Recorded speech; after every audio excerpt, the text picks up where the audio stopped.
Good day. I hope you're doing well.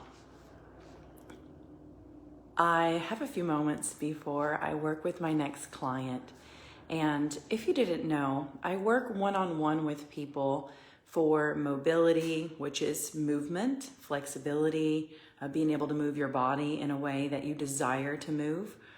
And I also work with people, in their mind, with their thoughts and beliefs, because a lot of times if we're holding ourselves back in life, it's typically based on a belief system.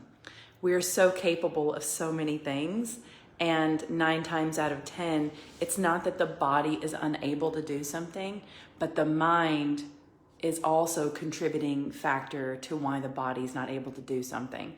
So I titled this video today, Get on the Floor, ? Because at the end of the day, I'm teaching people to learn how to get on the floor.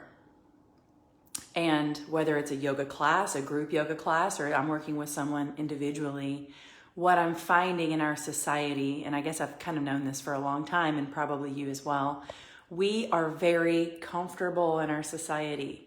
We're always sitting on, well, I'm not, but most people, I'm sitting on the floor right now, but most people sit on furniture. We drive in cars that are super comfortable, and you probably have certain things in your life that makes life a little bit more comfortable. And I'll say this time and time again, but our ability or inability to get uncomfortable is going to hinder us enjoying life as we grow through the years.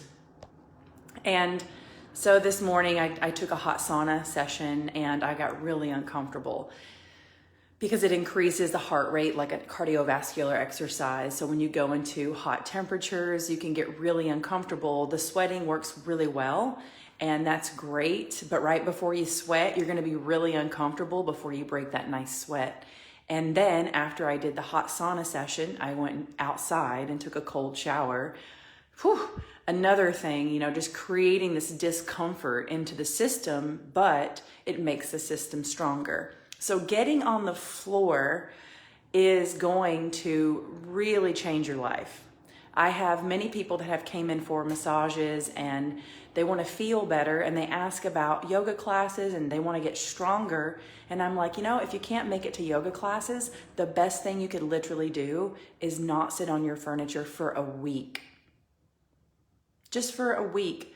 Allow yourself to cover your furniture up with something that enables you to sit on it and sit on the floor and start to explore being on the floor again, being a kid again. So for those of you that may watch this video that were in the Navy, you're very familiar with a foxtail and a dustpan. And I put it away but I don't have a broom here because my broom is at another spot. So I swept the small space here. I got on my hands and knees today and swept like I did in the Navy, crawling around with a foxtail and then a dustpan. And it made me think, I was like, I gotta make this video because doing that is such a good core workout. Like just crawling around on your knees, sweeping your floor with the unconventional broom, but like sweeping the floor by hand with the foxtail. That was so beneficial. It made me crawl around. It made me be a little uncomfortable. It made me get into the hips and everything and warm up and loosen up. And I know that may sound really silly, but it's kind of easy to stay healthy if we let go of everything that society has created to make us comfortable. So when you are getting up and down from the floor, using your hands and using, your strength ability to get up and down, the most important thing is just to breathe. That's really what we're working on in yoga classes and movement and mobility classes is breathing. So a lot of us, when we move in new ways, we tend to hold our breath. So if you want to explore this little challenge I'll throw at you, to start sitting on the floor for a week, even laying down, like it feels like I'm gonna lay down. It feels so good.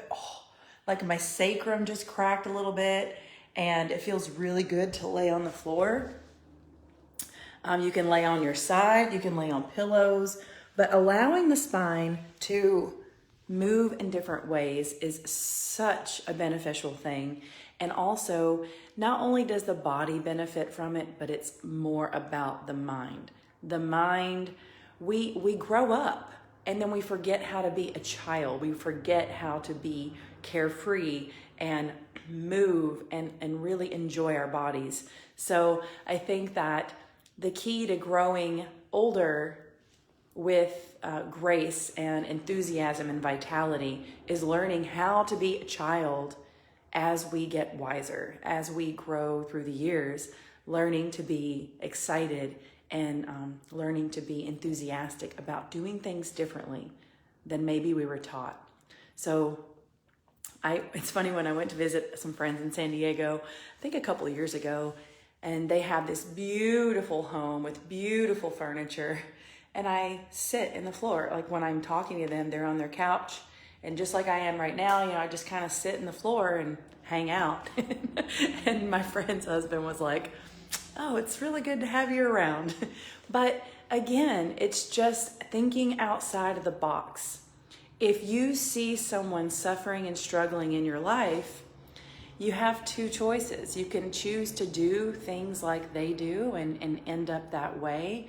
Or you can say, well, I would like to be different than that, and maybe I can learn how to do something a little differently. So get out, take a walk, take deep breaths, allow yourself to get on the floor, because at the end of the day, learning to find youthfulness and vitality as we age is really simple. And I think that commercialism can overcomplicate fitness and health. And my goal is to remind you that fitness, health, mobility, strength, and flexibility, all is very simple. It could be something just as simple as sitting on the floor. Well, if you have any questions about what I've talked about today, feel free to reach out to me with your questions or concerns. And if you'd like more information about the subject of getting up and down the floor and what you can do, send me a message. All right, have a wonderful rest of your day. Happy Friday if it's Friday in your world, and I'll see you soon.